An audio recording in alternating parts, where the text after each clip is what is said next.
We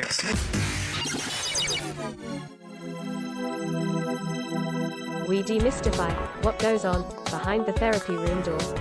Join us on this voyage of discovery and co-creative conversations. This is the Therapy Show, Behind Closed Doors podcast, with Bob Cooke and Jacci Jones.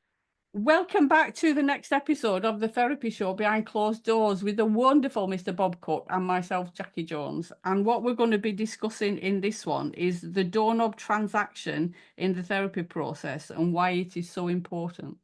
Good title. What is a doorknob transaction, Bob? Well, many years ago, whether it was at the beginning of the training or the middle of my first training, I don't know. And I don't even know who told me. Perhaps I've always known this, so that's a suggestion of why. I don't remember who said it to me. But I'm always saying it in many of my groups. And over the last 30 odd years, I often say this sentence at the end.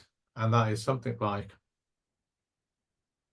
it goes something like this: endings are as important as, sorry again. Goodbyes and endings are as important as hellos.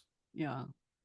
In other words, how a client ends their therapy session is very important, and as important as how they started. So hello and goodbye are very important things to think about when sessions begin and when they end. So that's the first thing I want to say. Yeah. So when you talk about doorknob transaction, where that phrase has come from, I'm not sure where it's come from. Maybe it's mine, but I don't think it's mine. I'm sure it comes from somewhere else. It's the idea of and this happens many times, when the client, who's often been building up to say the real thing, or the thing that's been on their mind or their heart for the last 50 minutes, but hasn't quite got there to say it, in their last 60 sessions, often as they say, right, is it time to end? Then, and they stand up, often not invited, by the way, but they stand up, and then they say, oh, is it time to end? Oh, well, I forgot to say, actually, that last week I attempted to kill myself. Yeah. Or, oh, I forgot to say, last week I attempted to take an overdose. Or I forgot to say, last week that XXXX. Or last week I had an acute depression that I had to stay in bed for 2 days. Or last week I committed adultery. Or in other words, that last transaction is a bombshell. it throws the therapist so into such a confused place. Yeah. And then the person's gone out of the door before the therapist can actually say anything. No. In other words, that last transaction is really what the client probably has been struggling to say for 49 minutes, but never actually said it.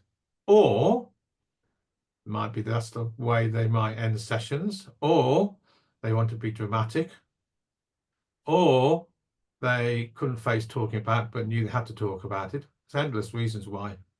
Yeah. It's very common. It brings up a whole heap load of thoughts and ethical considerations for me. Do you know what I mean? That if somebody does disclose something, like, I had a depressive bout and I was in bed for 4 days, or I attempted to take an overdose or whatever, I'll see you next week. What do we do with that as therapists? If we've got another client that's due in 10 minutes or whatever it is, what do we do? Have you experienced what we're talking about here? Yeah, I have. Yeah. Not as dramatic as that, I must admit. What have you done? Well, I think what I said to them was, okay, I hear what you're saying, and if it's okay with you, we'll pick this up next week. And I always used to have a caveat that if you need me in the meantime, do you know what I mean? You can contact me for an extra session. Again, many years ago, I was at the victim of these types of transactions. And one particular type of doorknob transaction happened quite a few times. it was the trigger that sent me on the road of changing my complete practice. And let me explain. Several times, I think I was a trainee psychotherapist for my first, I don't know how many clients, but it happened 2-3 times to me where we get to the end and they say, oh, right, it's time to go. Oh, by the way, I've forgotten my money. So I can't pay you. Yeah. That happened a few times. So I changed my system so they had to pay at the beginning. Yeah. But it meant more than just money. You see, that last transaction. Because it's a transaction which says far more about the fact. I mean, when people forget money, if you put it that way, there's a psychological component to it. Often could be around passive aggression, could be around a power play, could be around power dynamics. You know, so when somebody says that sort of sentence right at the end, and has started to happen repetitively, I changed my system. Yeah. I must admit, I have done that. Yeah. And they pay. Yeah. So these doorknob transactions are so important. And what you've just said there is important that, as well, is that I can't explain it.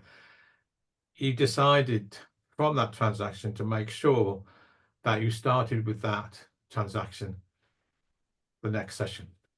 But that in itself brings, you know, questions up for me about, is that me being directive? And is that, do you know what I mean? Therapeutically, should we as therapists choose what we're going to talk about in a session? Well, you don't, do they? They are. Yeah. I hear what you're saying, but they are tuning. If you take the belief, which I have, by the way, the psychological time and real time isn't the same thing. Yeah. Yeah. Then that transaction, though it's said right at the end, is said for a reason. So if you ignore that reason and don't start off it with the next session, several things might happen. I'll tell you one thing will probably happen, and in my experience, always happens, is they find a way to bring that message up again. Yeah. You know, so in the middle of the therapy, they might say, aren't you going to talk to, are you not? This shows you don't care about me. I know you've forgotten. You forgot. You don't care. I said that very important thing to you. No wonder I said it in the 59th minute, because I knew you weren't paying attention to me, and you've not even mentioned it. Yeah. You've never mentioned it. That proves to you don't care for me, right? That proves it. I mean, if you do not go back to it, you know, if you do not do that, then I think it can show many, many things and prove many, many things to the client. Yeah. Now, I hear what you're talking about. If you're going to just sum it on directiveness and say something like, well, should we be, you know, over-directed with our clients? Well, you could look at it that way, but you could look at it another way. Should we be accounting of our clients? Yeah.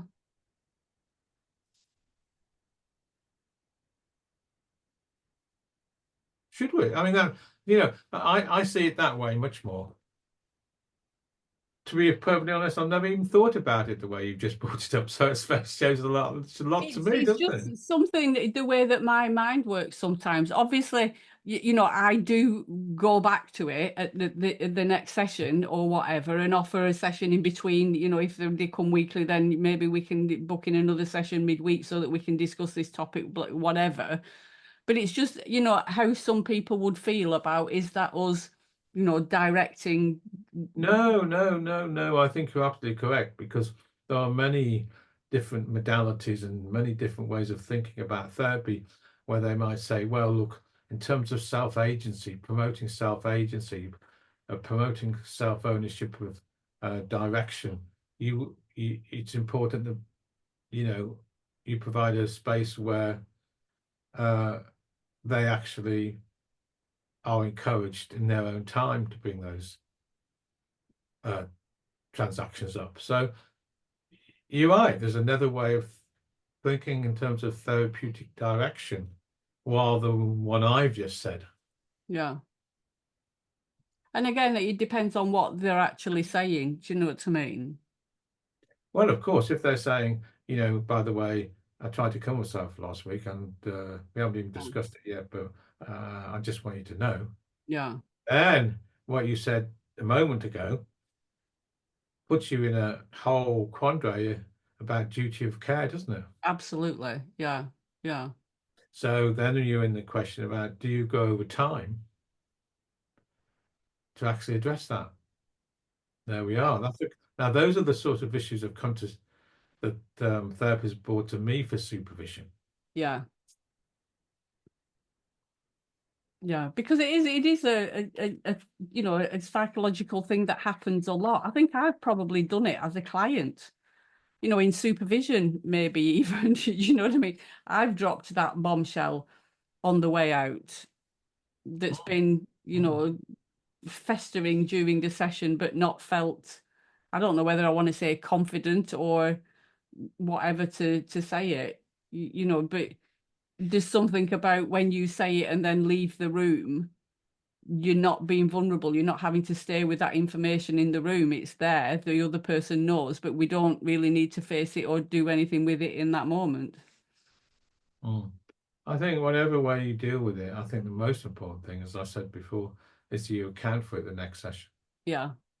If you're particularly worried to the extent that you won't sleep, or you're particularly worried, then of course you can text, phone the person up and ask them if they want an emergency session or whatever you want to do. I know there's many supervisors say different things, I'm sure, but it is a transaction which I think shows how can I explain this, where you are in therapy, the direction therapy's going, Yeah. and what's happening between you and the client in the relationship, that they feel like they have to wait 59 minutes before they actually say something, which is so important with regards to their psychological health. Yeah. Absolutely.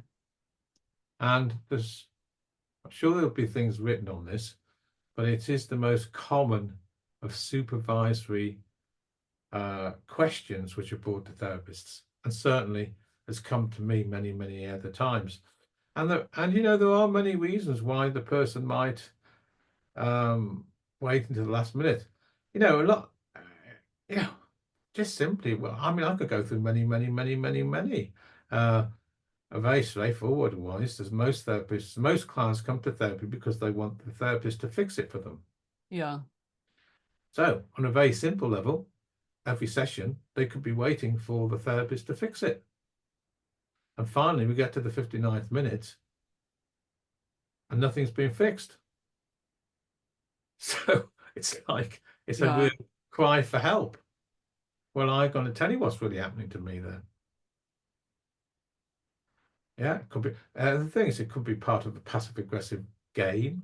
Yeah. I was thinking that, do you know what I mean? Is it a game that they're, playing subconsciously or whatever? Yeah. Be interesting what people listening to this podcast, it'd be interesting in them to think or reflect on while we're talking about this, what they would do. Yeah. And if people are listening to this, clients are not therapists, do they identify with what we're talking about here? Yeah. And I agree with what you're saying. I think it is something that happens an awful lot in therapy. It is. And if I went into the street and got 10 people, 10 strangers, and each one asked each one of those strangers, if I asked them, how do you find endings? You find how are endings for you in your life? I could have a host of different answers and responses, I'm absolutely certain. And sometimes people might, how can I explain it? Don't want to end the session.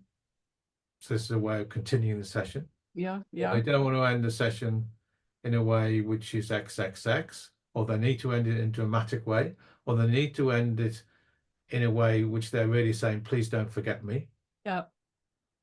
No, I think that last transaction, especially if it's particularly dramatic like that, has so many unconscious undertones that it's no wonder it's brought to supervision so much. Yeah. A very common one, though, is what you've just said earlier on in the podcast. It's when the last transaction brings up an ethical dilemma for the therapist, usually around a duty of care. Yeah. And then clients, especially beginning clients, but maybe experienced as well, of course, don't know what to do. Yeah. Very common in trainees. I run a low-cost placement system at my Yeah. institute. Well, the number of times that is brought to supervision, they don't know what to do. So they may continue the session by 10 minutes. They might do hundreds of other things. But I do know that it's something I think therapists could consider, and clients actually, about what that phenomena is about. Yeah.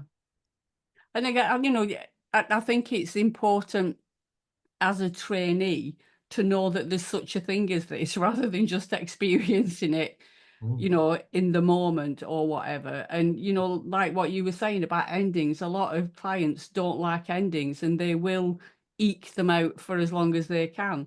There was something in our training about, the beginning of a session and then, how often or the times that you have the meaningful work is probably about 20 minutes, 25 minutes in a session, and you're leading into it, and then you're coming out the other end, making sure that the client is grounded and, back in adult and all that sort of stuff, and maybe giving them the opportunity to discuss anything or to bring it up in that time.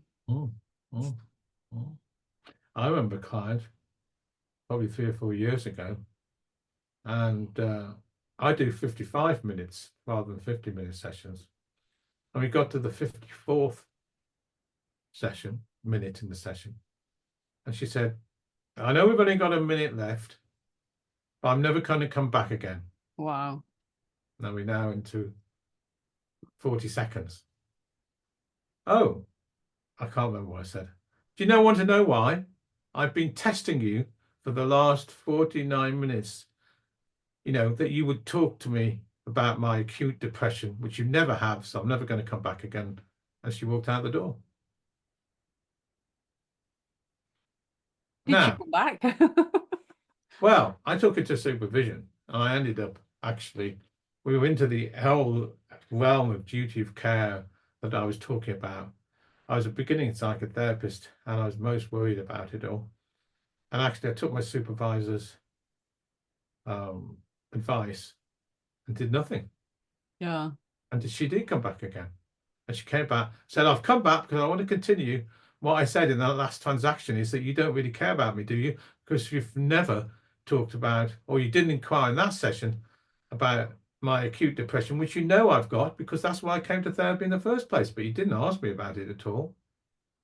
And I replied, well, I'm so sorry I didn't. And is it common in your life that you test people? Because I actually feel that I've been on the end of a testing process for you. Is this true? So that the supervision, I remember now talking to you, was around game theory. Yeah. And was this process a repetitive pattern for her in her own history? Yeah. And I think, again, going back to previous podcasts that we've done, clients do play out their stuff in the therapy room. And, this doorknob transaction can just be another way of them testing us to see, do they keep to their boundaries? Can I push the boundaries? Yes, no, that's a very common one. And they enact out their whole life script in the therapy process, and especially around boundaries. Especially around teenagers, for example. We all know ourselves as teenagers, don't we? Yeah. A way of finding out who they are and who the other person is, i.e. the parents in this place, is often to push boundaries and testing their own power and their identity and assertiveness and all the things we're talking about here. And they all get enacted out in the therapy room. So what's really important, I think, with doorknob transactions is that you take them to supervision. Yeah. Now, you might not have a supervisory session but booked up for the following week before you see the client again. But, however, if that transaction troubles you so much, ring up and get a 5-minute supervision on the phone session, or 10 minutes with your supervisor, just to touch base and talk about that process. Yeah, definitely. Yeah. And again, is it something that we should be discussing with our clients in the early days as well, about the endings of the sessions? And, you know, like you were saying about the payments up front, do you know what I mean? Having a structure and having, you know, the way that we contain that 50 minutes, 55 minutes, an hour, whatever it is. Yeah, you're right, because I think if you believe that the relationship between the therapist and the client is a co-created relationship, then you have some part to play Yeah. in this whole process, don't you? Yeah. Yeah. You're going to believe it this way. Yeah. It could be a co-created relationship that provides the forum for the client to enact out in the relationship, which determines their script. Yeah. However, you are still part of it. Absolutely. I've had clients that turn up 15, 20 minutes late and expect me to extend it by 15, 20 minutes the other end. Do you know what I mean? It's like, well, I haven't had my full 50 minutes. Well, that's because you turned up late for the session. So what you're talking about in terms of structures, Yeah. boundaries, people know where they are in a sense of transparency. Prior to it occurring. Prior to all this. So therapy is predictable and transparent. Absolutely. Both parties know where they are. I do think is fundamentally important. And I also think the clients will often push those boundaries, Yeah. especially if it's about self-agency and resistance processes. Yeah. Which often we could see the Doorknob transaction as part of that process. Yeah. I think for me, it has been a lot of that process, is the pushing of the boundaries, or the testing, or like you say, the games, laying some sort of trap to see whether you fall in it, and those sorts of things. And I'm sure in the early days I did. Yeah, it can be seen in terms of a resistance game or a plea for self-agency. Yeah. Absolutely. It's a very important phenomenon to talk about. So I'm glad we've had this podcast to be able to talk about a phenomenon which I think is quite normal in the remit of the therapy process. Yeah. Another good one, Bob. So what we'll be talking about next time, which again is a really good one, and I'm so looking forward to this one, is shame, the forgotten emotion in the therapy room. My first article, I think, in my psychotherapy career, perhaps I'm incorrect, by the way, but in my early genesis of my career, was that article. Yeah, shame is the forgotten emotion. So I really do look forward to talking about that. Yeah, me too. So until next time, Bob, thank you. You're welcome, and thank you. Take care. Bye. Bye-bye. Bye-bye. You've been listening to The Therapy Show, Behind Closed Doors podcast. We hope you enjoyed the show. Don't forget to subscribe and leave us a review. We'll be back next week with another episode.